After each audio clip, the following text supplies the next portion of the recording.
Bueno, mis queridos hermanos y hermanas, hemos llegado a nuestra última presentación. Esta es la presentación número 24 sobre los 7 sellos del libro de Apocalipsis. Ojalá que lo que hemos estudiado haya sido de beneficio. Les puedo asegurar que no todos los detalles ahora mismo están allí grabados en sus mentes, pero si toman el manual, se sientan con calma, con sus Biblias abiertas, con el espíritu de profecía abierto, buscan todas las referencias, van a poder entender mucho más cabalmente lo que hemos estudiado aquí en esta serie de temas.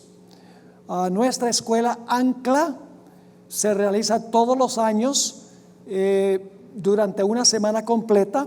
En español generalmente es en el mes de agosto o septiembre. En inglés siempre es durante el mes de marzo, aproximadamente la mitad del mes de marzo. Nuestro objetivo es estudiar determinado tema cada año. Son 24 sesiones en el curso de una semana. Así que queremos agradecerles por haber venido, por haber apoyado esta actividad, y espero que lo que hemos estudiado haya sido de beneficio espiritual e intelectual para cada uno. Antes de comenzar esta sesión, donde vamos a presentar el panorama completo de los 7 sellos, para que puedan ver cómo las partes se unen, vamos a tener una palabra de oración. Nuestro Padre y nuestro Dios, venimos ante tu trono en el poderoso nombre de Jesús. Porque sabemos que cuando venimos en el nombre de Jesús, sus méritos nos cubren y tú escuchas nuestras oraciones. Te doy gracias, Señor, por el privilegio de haber estado aquí. Te doy gracias por la respuesta que ha dado la hermandad en esta iglesia del Este del Paso. Pedimos ahora en nuestra última sesión que tu Santo Espíritu, como lo ha hecho antes, nos acompañe y nos instruya. Te lo suplicamos en el nombre precioso de Cristo nuestro Salvador. Amén. Los 7 sellos se encuentran entre el capítulo 4 de Apocalipsis y el capítulo 8 y el versículo 1.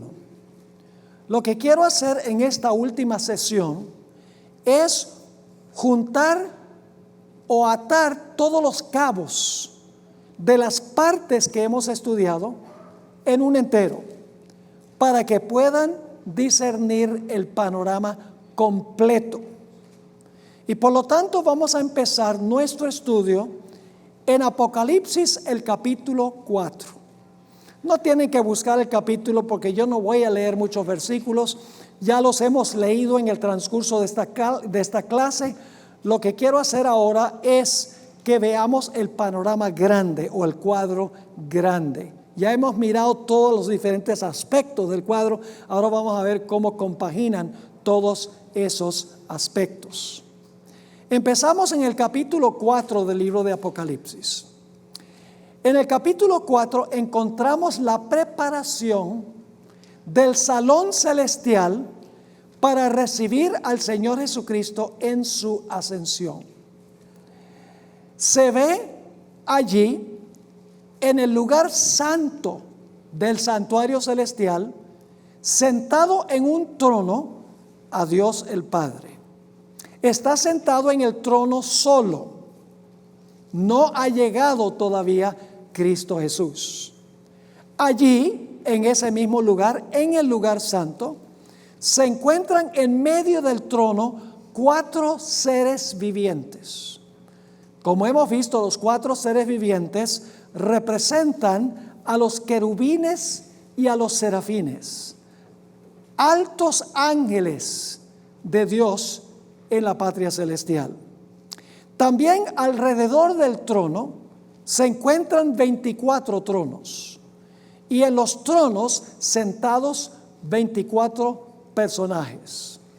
Hemos visto claramente, según la Biblia y el espíritu de profecía, que los 24 ancianos representan a aquellos individuos que vienen de otros mundos y representan esos mundos ante el gran concilio celestial. Porque Dios es un Dios que cree en la democracia.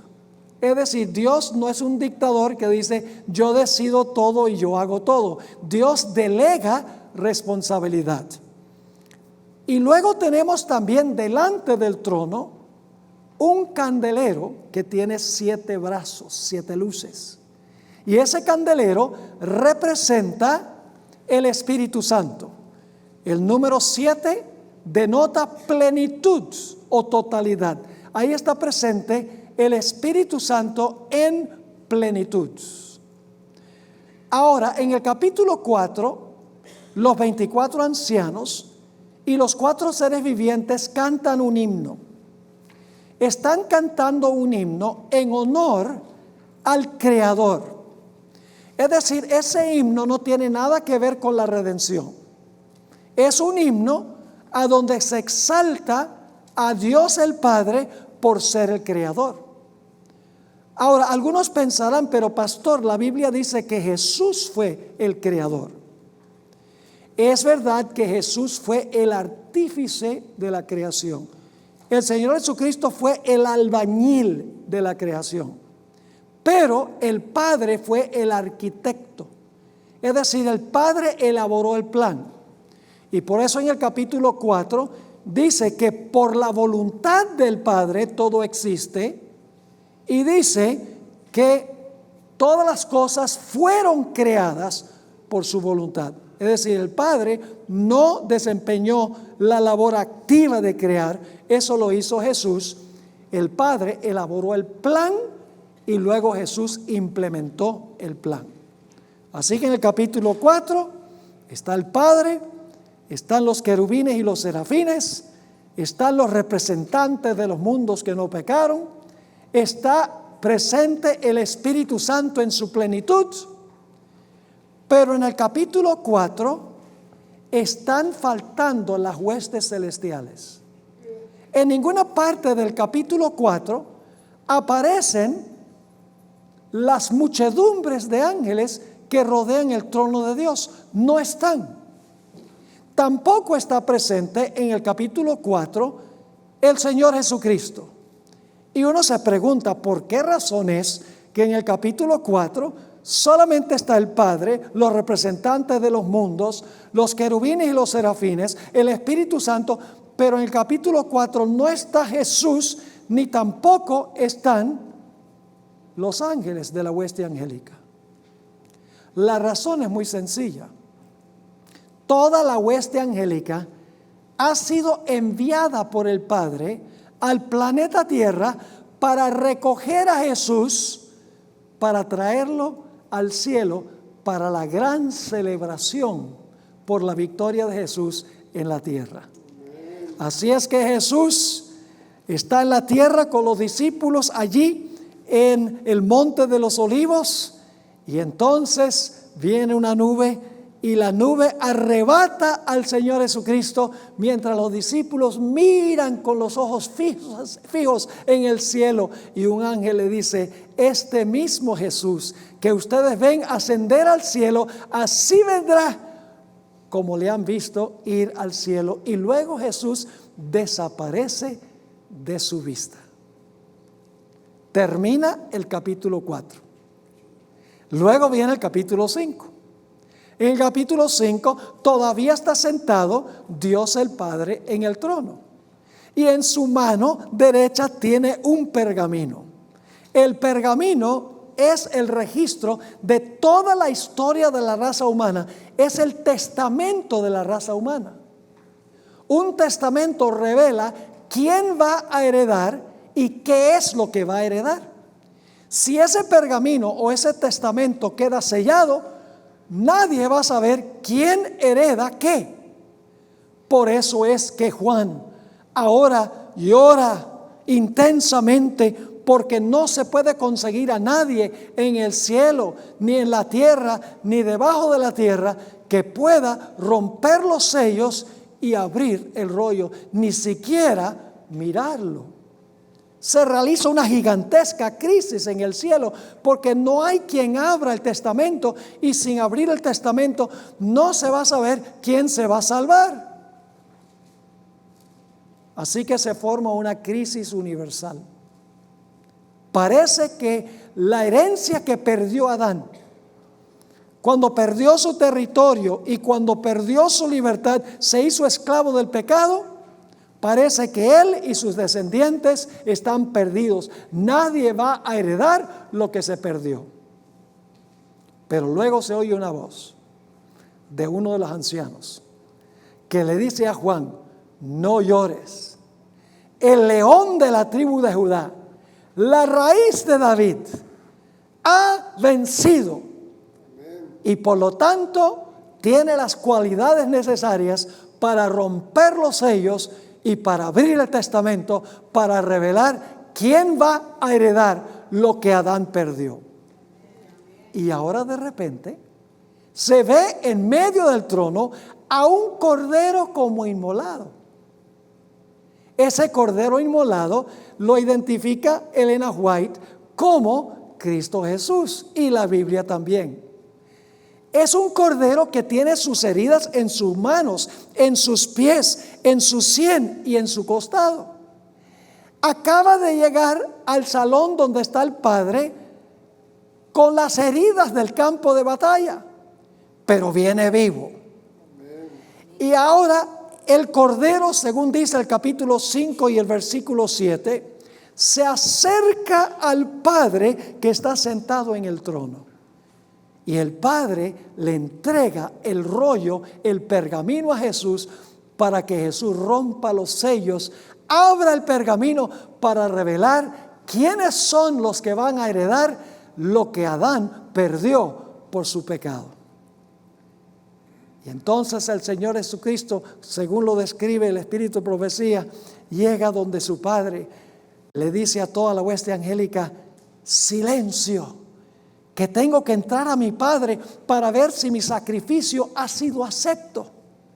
Y dice que se acerca al Padre y le dice: Padre, ¿es suficiente mi sacrificio para traer aquí al cielo a todos los que tú me has dado? ¿Es suficiente mi sacrificio para traer a mis hermanos y mis hermanas aquí al reino? Y el Padre dice: es suficiente. Y le da un abrazo a su hijo. Y luego dice: adórenle todos los ángeles de Dios. Y así es que ahora los ángeles irrumpen en un himno de alabanza, de gloria y honra al Cordero que fue inmolado. ¿Y saben qué sucede? Dice en el capítulo 5 y el versículo 6 que el Espíritu Santo en su plenitud ahora es enviado a la tierra. Eso relata lo que ocurrió en el día del Pentecostés. Y entonces Jesús ahora comienza su obra intercesora en el santuario celestial como sumo sacerdote del pueblo de Dios. Y se sienta con su Padre en el trono del Padre como Rey del reino de la gracia. Y comienza la era cristiana. Ahora se rompe el primer sello. Cristo rompe el primer sello y se ve un caballo blanco con un jinete montándolo. El jinete es Cristo Jesús y el caballo blanco puro representa la iglesia primitiva que sale venciendo y para vencer. Miles y miles de personas abandonan el paganismo, abandonan también al judaísmo sin Cristo y se unen a la causa cristiana. Miles ahora están ingresando a la iglesia. La iglesia ha salido venciendo y para vencer. Es una iglesia blanca, es una iglesia limpia, es una iglesia con una conducta intachable.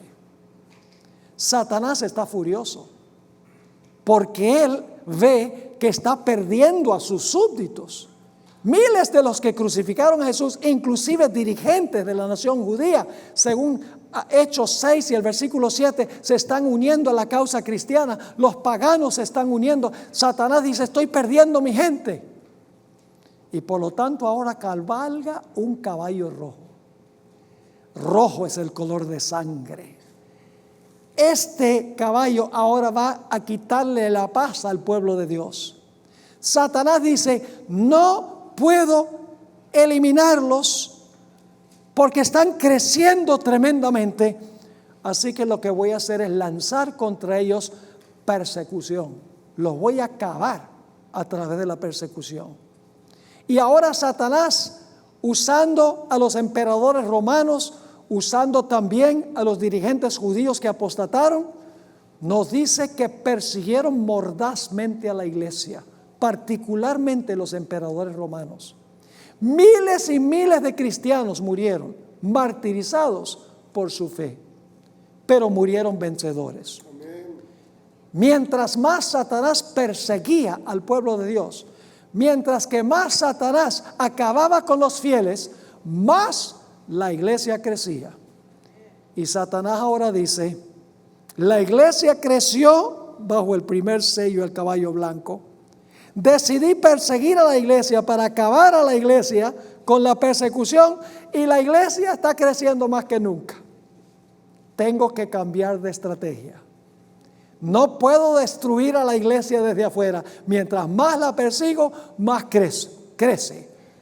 Así que voy a cambiar de estrategia. Voy a ir a un plan B. En vez de tratar de destruir a la iglesia desde afuera, la voy a infiltrar desde adentro. Voy a introducir la apostasía en la iglesia. Se repite la historia de Balaam, quien procuró maldecir a Israel desde afuera, pero Israel estaba en una relación buena con Dios. Era fiel a Dios. Estaba en una condición pura. Y por más que Balaam procuró maldecir a Israel desde afuera, no pudo. Y por lo tanto, Balaam desarrolló una estrategia diabólica. Dijo: voy a introducir a las mujeres de Moab dentro del campamento para corromper al pueblo desde adentro. Y así fue que la persecución mordaz contra la iglesia por el emperador Diocleciano entre el año 303 y el año 313 tenía la iglesia cansada de ser perseguida. Quería tener un reposo, quería tener un descanso de tanta persecución. Y ahora resulta que Constantino el Grande decidió aceptar la fe cristiana. Aceptar entre comillas, porque en realidad su objetivo era unir el imperio, donde había muchos cristianos. En realidad él no tenía ninguna intención de vivir una vida cristiana consecuente.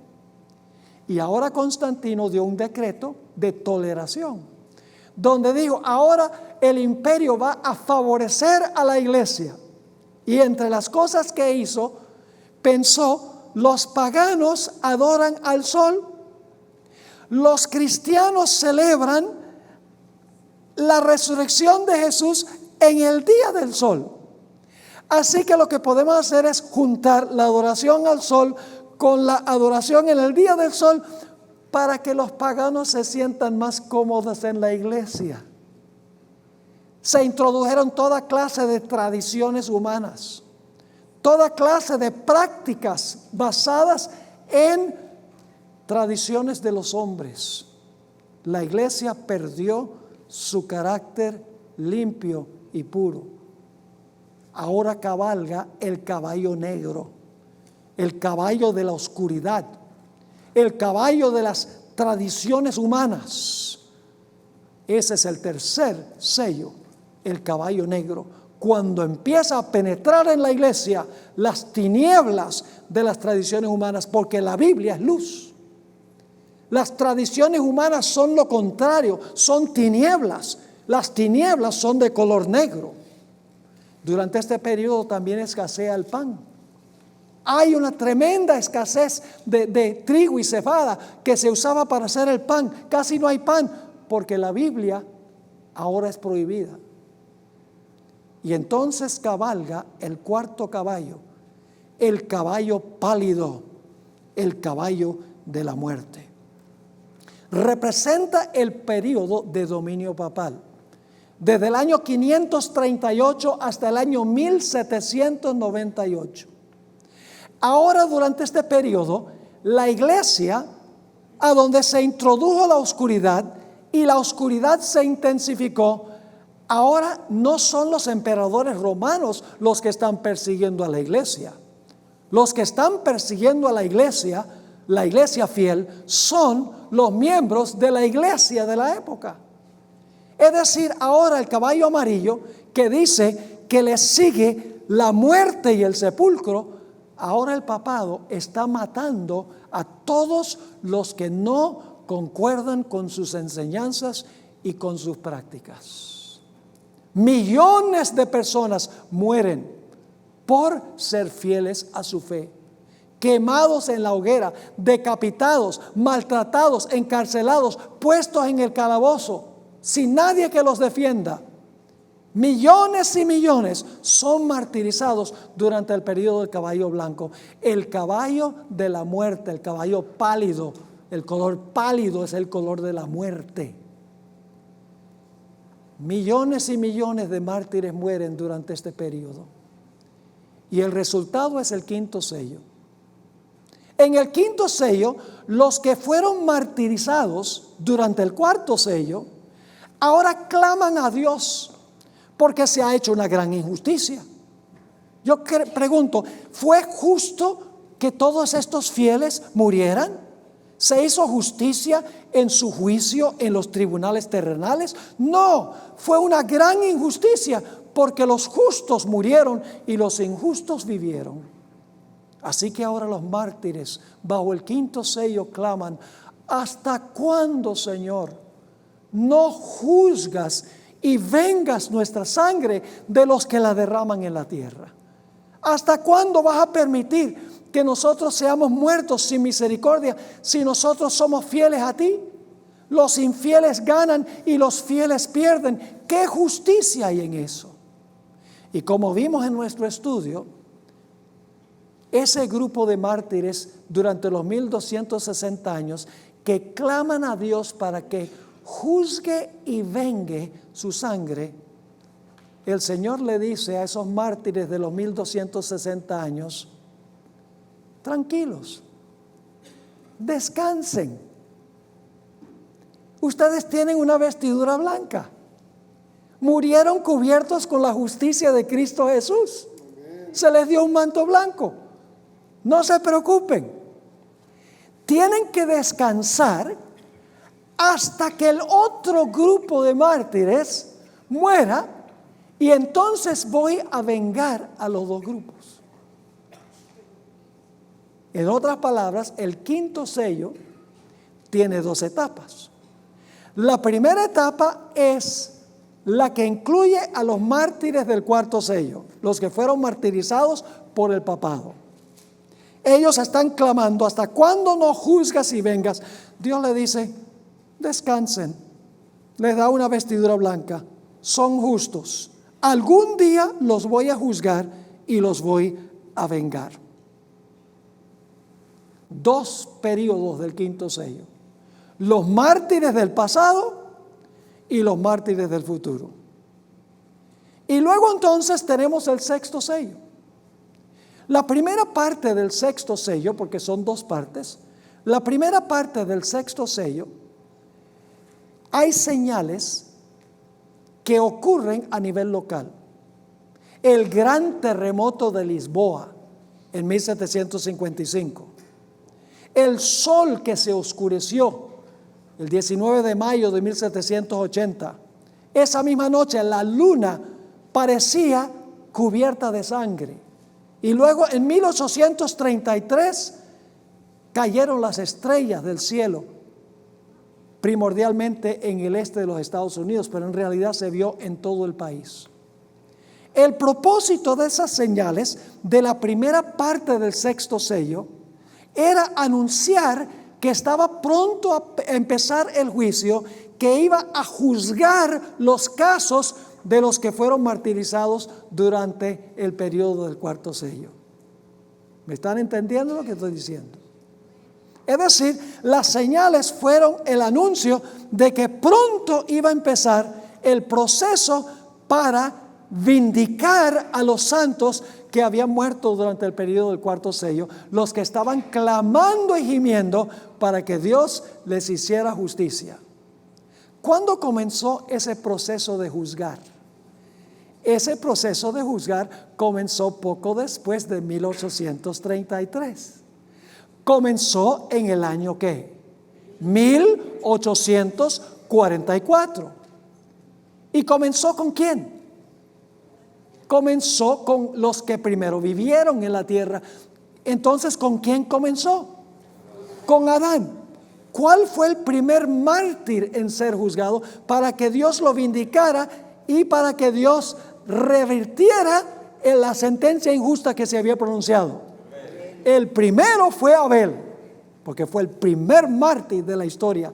Cuando se examinó el caso de Abel, comenzando en 1844, el jurado celestial dijo: cuando Abel murió, tenía el manto.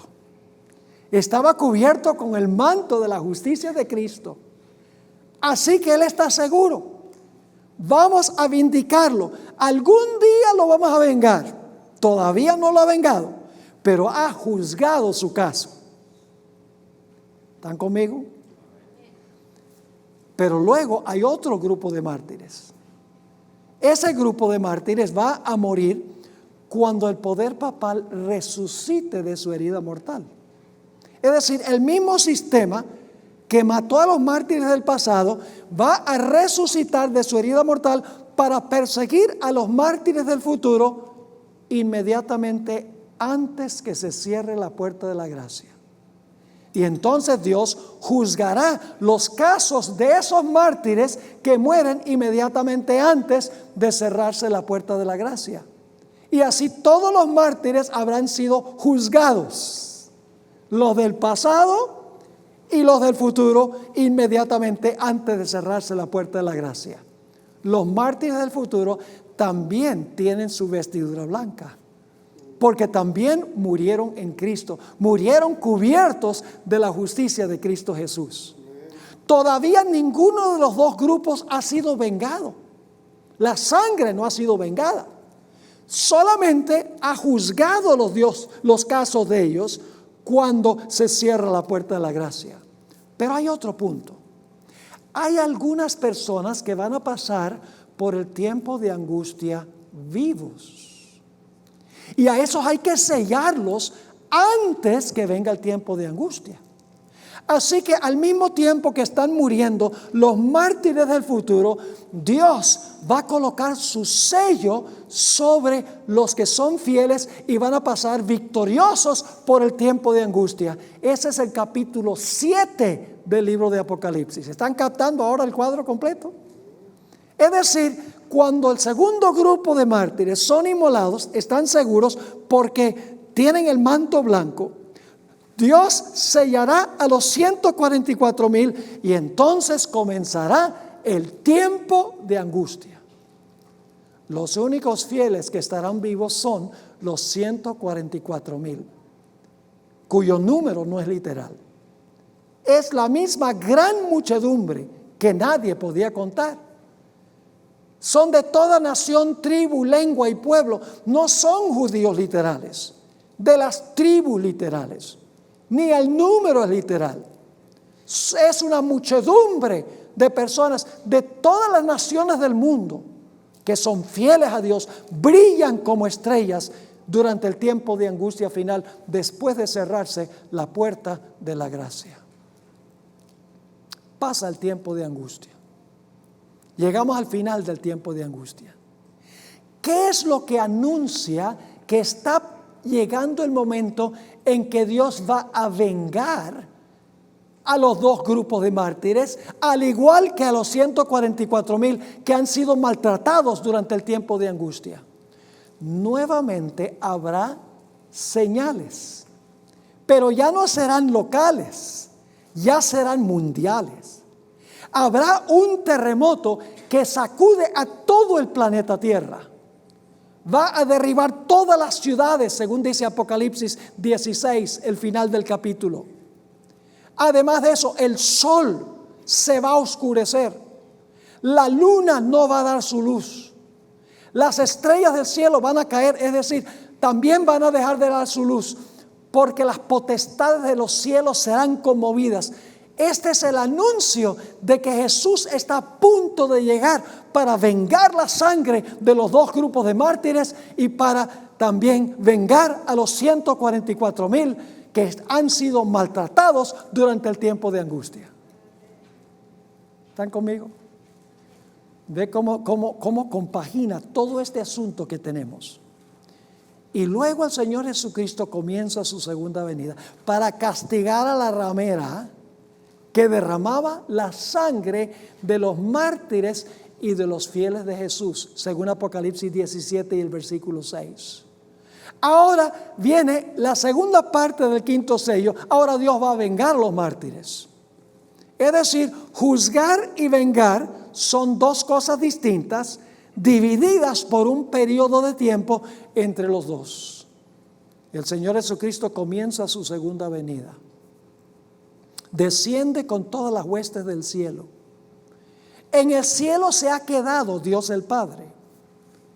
Allá en el cielo están los querubines y los serafines. Allá están los representantes de los mundos que nunca pecaron. El Espíritu Santo que ha sido retirado de la tierra. Todos están presentes como en la visión introductoria. Y están preparando el salón. Ya no para recibir a las primicias, los que resucitaron con Jesús, sino para recibir, cuando Jesús asciende al cielo, a todos los redimidos de todas las épocas de la historia. Jesús desciende del cielo con la hueste angélica.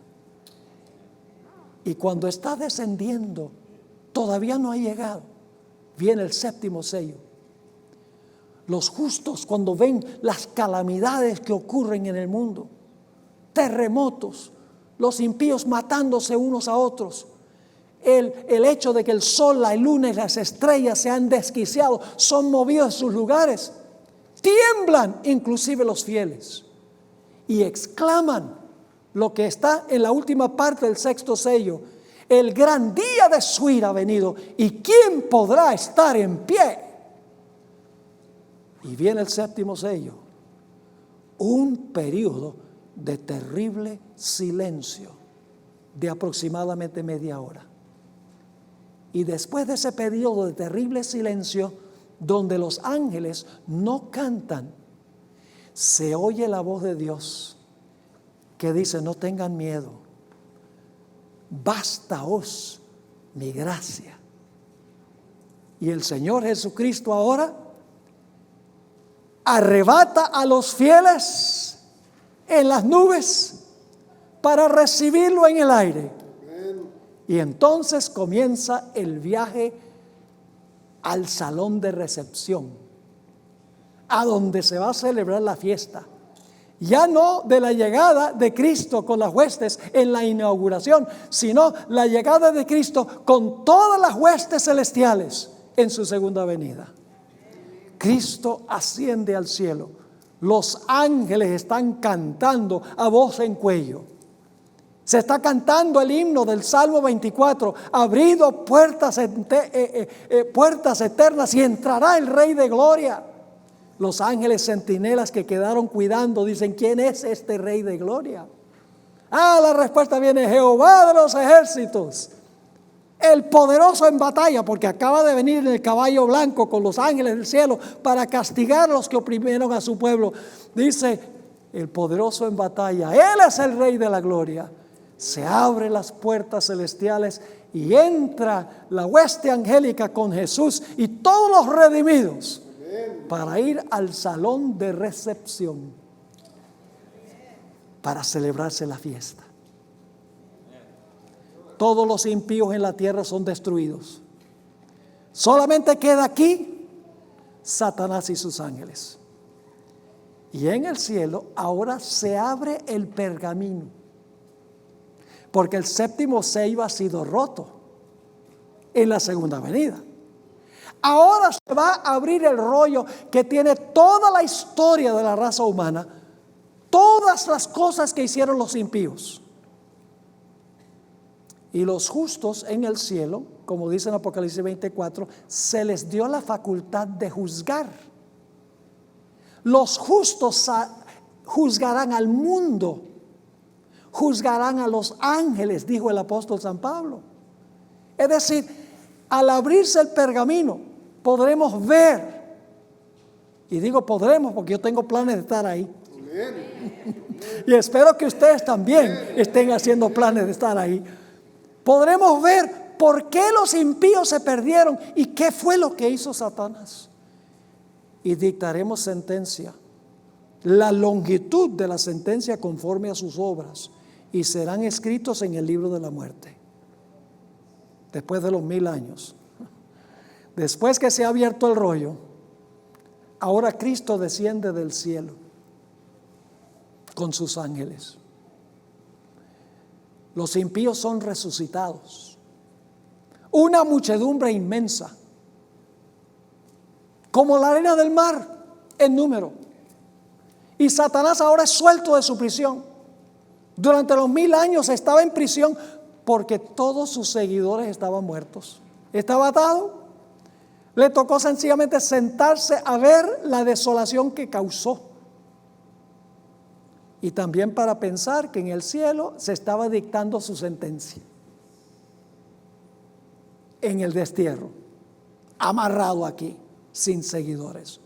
Pero ahora cuando resucitan todos los impíos, Satanás ahora tiene su poder de nuevo, es suelto de su prisión, porque ahora tiene a todos sus seguidores y los puede engañar de nuevo. Y los engaña y les dice: los que están dentro de la ciudad, esa gente son unos usurpadores, esa ciudad es nuestra, ellos se la han robado. Y miren, nosotros somos muchísimos, somos como la arena del mar. Podemos nosotros contra esa ciudad, podemos tomarla y destruir a los que están adentro. Y se preparan para la guerra. Un ejército que es más numeroso que todos los soldados que han peleado en todas las guerras, en toda la historia del planeta Tierra. Se fabrican poderosas armas de guerra. Se organizan militarmente de tal manera que marchan en orden militar, con precisión militar. Avanzan a través de la superficie de la tierra hacia la santa ciudad, la Nueva Jerusalén. Rodean la ciudad amada, que ha caído sobre la llanura que se abrió cuando los pies de Jesús cayeron sobre el monte de los Olivos. Jesús y los santos están en la ciudad. El Señor Jesucristo cierra las puertas de la ciudad. Y ahora los impíos, con Satanás como dirigente, están organizados para atacar a la ciudad. Pero luego el Señor, por encima de la ciudad, nuevamente abre el rollo. Nuevamente abre el pergamino. Porque los justos han visto los casos de Satanás y sus ángeles y los impíos, pero los impíos necesitan ser convencidos de que Dios actuó correctamente en sus casos, porque Satanás los ha engañado. El hecho de que se organizan para atacar la ciudad significa que todavía le están creyendo a Satanás. Dios tiene que retirar el apoyo de ellos de Satanás, tiene que mostrar que Dios es justo y que Satanás es un canalla. Y por lo tanto ahora Dios, por encima de la ciudad, abre el pergamino. La historia de la raza humana, el testamento de la raza humana. Y ese testamento revela todas las impiedades de los perdidos. ¿Cómo podrían haber recibido a Cristo Jesús como Salvador? ¿Cómo la sangre de Cristo podría haber perdonado sus pecados? ¿Cómo podrían haberse salvado Si tan solo hubieran aceptado a Cristo, quien bebió la copa por ellos, para que ellos no tuvieran que morir. Ven toda la experiencia, toda la historia de la raza humana, como leímos en el conflicto de los siglos, comenzando con Adán y Eva en el Edén, a través de la historia de la redención en el Antiguo Testamento. Todas las experiencias de Cristo cuando estuvo en la tierra. La época de la iglesia primitiva, la época apostólica. El periodo de los 1260 años y los mártires que mueren al final de la historia. Toda la historia del planeta se revela ante ellos. Cada uno ve a dónde se extraviaron del camino de la verdad y de la justicia. Y viendo lo que está en el pergamino, dicen: nosotros somos responsables de estar perdidos. Dios hizo todo lo posible por salvarnos, pero nosotros no quisimos. Nosotros lo rechazamos. Nadie tiene la culpa sino nosotros. Y en ese momento es el momento que es el clímax del gran conflicto entre el bien y el mal, a mi parecer. En ese momento, dice el conflicto de los siglos, que todos los que están en la ciudad y los que están fuera de la ciudad se arrodillan y dicen: justos y verdaderos son tus caminos, oh Jehová. El mismo Satanás está obligado a arrodillarse para reconocer que Dios fue justo y verdadero en excluirlos del cielo.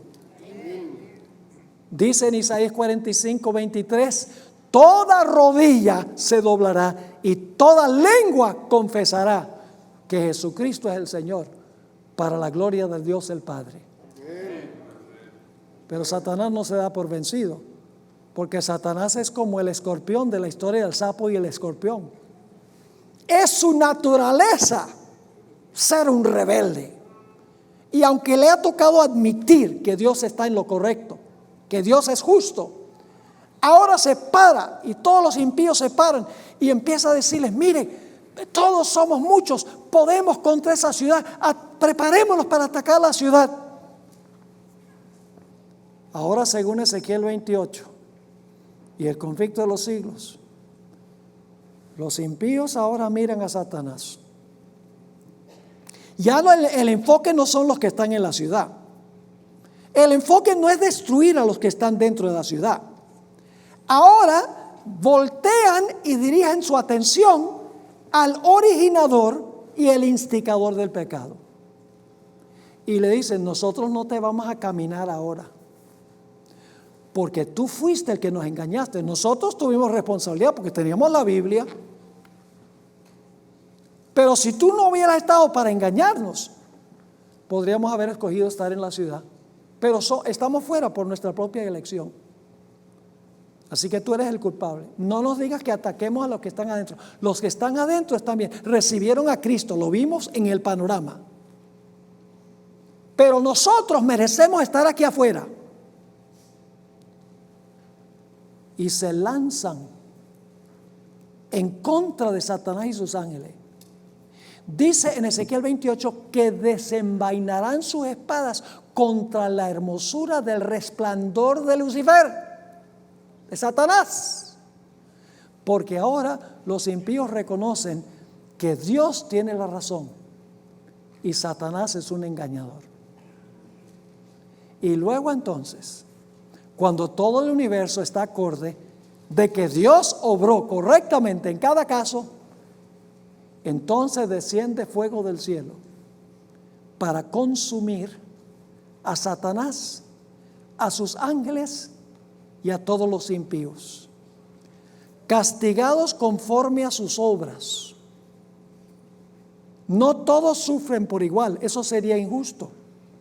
No sería justo que un pecador que no aceptó a Cristo sufriera lo mismo que Hitler, que mató a 6 millones de judíos. Eso no sería justo. El castigo es conforme a las obras.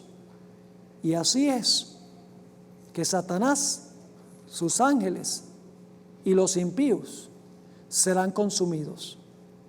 En Ezequiel 28, el versículo 18 y 19, dice que Satanás será reducido a cenizas.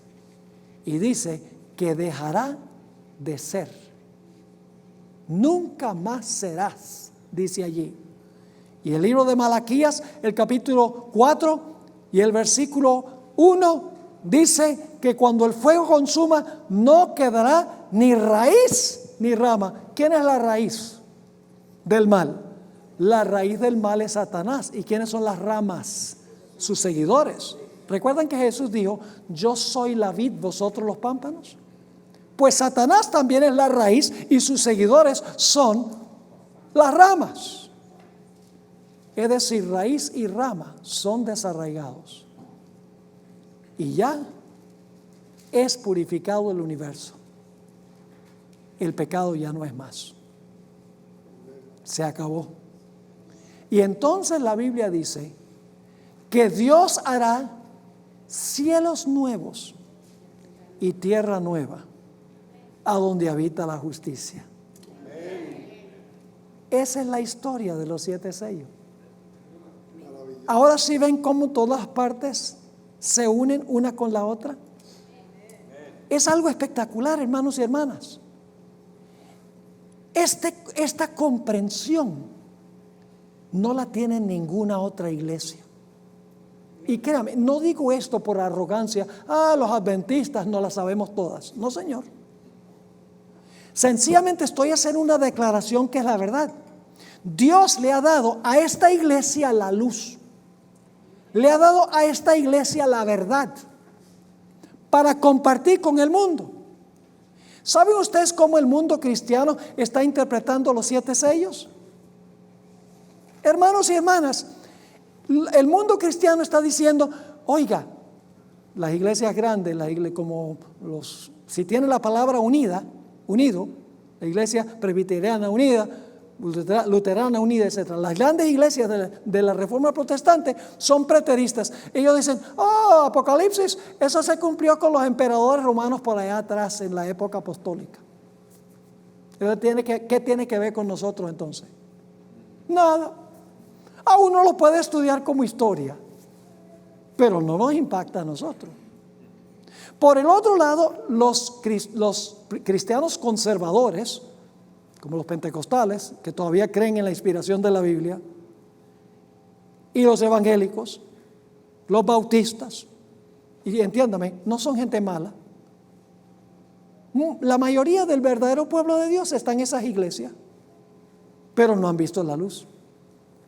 Se comen lo que dicen sus dirigentes sin reflexión, porque respetan tanto a sus maestros que no están dispuestos de estudiar y de pensar por sí mismos. Y algún día le van a echar la culpa a sus dirigentes por haberlos engañado. Esa es la 6ª plaga. No voy a entrar en eso ahora, pero se van a volcar contra los dirigentes de sus iglesias por haber enseñado el error. Es algo solemne pensar en eso. Así que, ¿qué dicen los que dicen que los sellos se van a cumplir en el futuro? Dicen, miren, Cristo va a venir y se va a llevar a todos los cristianos en el rapto. Los cristianos fieles, la iglesia se la va a llevar en el rapto. Y va a dejar aquí a los pobres judíos, como que nunca hubieran sufrido los judíos mucho.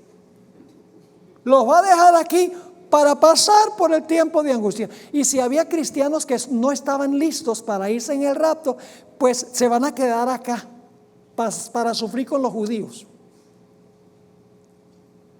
para pasar por la gran tribulación. Pero la iglesia va a estar en el cielo disfrutando del cielo. Mientras que los pobres judíos y los cristianos que se quedaron aquí, eso sí les va a tocar sufrir. Es decir, según ellos, los sellos comienzan a cumplirse después del rapto de la iglesia, cuando ya los cristianos están en el cielo. Entonces, si los sellos empiezan a cumplirse cuando ya los justos están en el cielo, ¿para qué estudiar Apocalipsis? No tiene nada que ver con nosotros, porque se va a cumplir después que estemos en el cielo. Se puede estudiar por curiosidad, pero no nos ayuda en ningún sentido para estar listos para la venida de Jesús, porque nos vamos a ir antes que se empiece a cumplir lo que está en los sellos. El mundo cristiano desconoce lo que nosotros hemos estudiado aquí, porque la gente no estudia por sí misma. La gente come entero. sin masticar lo que les enseñan. Esta serie la vamos a transmitir nosotros por televisión, por Zoom TV, y más adelante será transmitido por 3ABN Latino. Es una serie fuerte. Habla fuerte del papado y del protestantismo apóstata. Tal vez uno podría ser políticamente correcto, pero así no se sacude la gente. Yo quiero decirles, yo amo a los cristianos de otras iglesias. Y vuelvo a repetir, creo que la mayoría del verdadero pueblo de Dios no está en la iglesia adventista, está en las iglesias fuera de la iglesia adventista. Desconocen la verdad, desconocen estas cosas. Y a nosotros los adventistas nos incumbe contarles estas cosas. Yo conozco muchísimos cristianos católicos que están buscando la verdad. Hay un sacerdote ahora, no les voy a mencionar dónde está, pero ese sacerdote y yo hemos estado mandando los correos electrónicos. Yo voy a ir, bueno, les digo el país, yo voy a ir a España en el mes de enero, a Barcelona, a predicar allá. Y él ha solicitado que yo lo bautice en una iglesia adventista del séptimo día. Porque él dice, llevo años viendo programas de Walter Fight,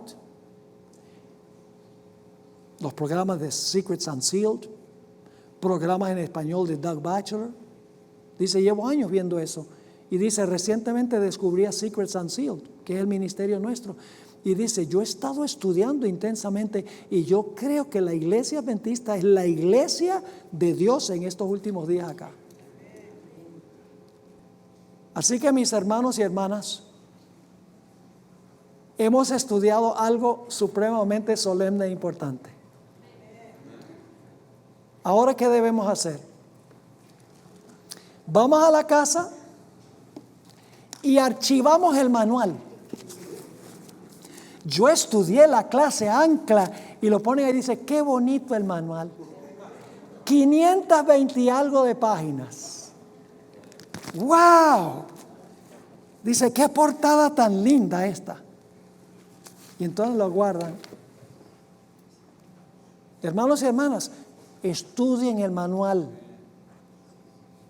Tomen el tiempo para hacerlo. Van a descubrir mucho más material. Y permítame terminar con esta historia. Se critica mucho al espíritu de profecía, aún en la iglesia. Pero hemos visto que el espíritu de profecía armoniza y compagina perfectamente con la Biblia en esta serie. Una vez yo visité a un miembro adventista, era anciano de una iglesia en Venezuela, y llegué a su casa para almorzar un día, un sábado, y orgullosamente él fue a su oficina en la casa y allí me mostró todos los libros del espíritu de profecía. Tenía, mejor dicho, todos esos libros rojos, porque hoy en día uno lo busca en el internet, pero todos los libros rojos los tenía, no faltaba ni uno solo, y todos estaban cubiertos con papel celofán. Y me dijo, pastor, mire, tengo todos los libros del espíritu de profecía. Le dije, qué bueno, hermano. ¿Y por qué tienen celofán? Ah, porque si le quito el celofán, se me ponen viejos. Hermanos y hermanas, el material en los libros de nada nos vale sin leerlos. Bajemos los libros rojos, ya sea de la computadora o ya sea de la biblioteca, y estudiémoslos, porque hay luz especial en estos libros, hermanos y hermanas. Obedezcamos lo que dice estos libros, porque son la luz de Dios para este tiempo. Particularmente debemos repartir el conflicto de los siglos. Es un libro que la hermana White dice, lo aprecio más que el oro. Y dice, de todos los libros que yo escribí, quisiera que se repartiera más el conflicto de los siglos que cualquier otro libro. Así que debemos nosotros hacer un proyecto para repartir el conflicto de los siglos. Así que, hermanos y hermanas, hemos llegado al final de nuestro estudio juntos. Ha sido un placer estar con ustedes, también con los que están viendo estas presentaciones a través del live stream, a través del internet. Por favor, oren por nosotros, oren por nuestro ministerio, oren por la iglesia, oren por los dirigentes, por los pastores. No apuntemos el dedo, no critiquemos, sino que trabajemos para la terminación de la obra del Señor. Ahora quiero elevar una oración a Dios para terminar. Padre Celestial, gracias te damos por ese magnífico pasaje de Apocalipsis, el de los 7 sellos. Oh Padre, cómo nos has revelado las grandes cosas de tu santa palabra. Cosas que pronto van a ocurrir y que han ocurrido y están en el proceso de ocurrir. Padre, ayúdanos a no esconder esta luz bajo un almud, sino a dejar que nuestra luz brille.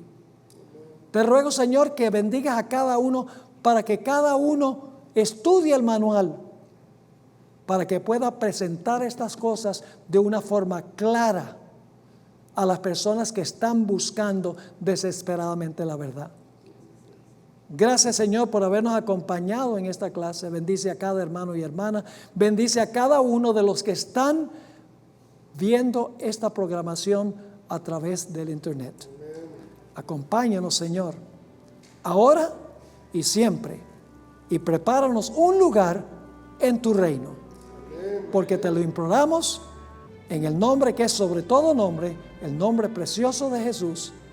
Amén.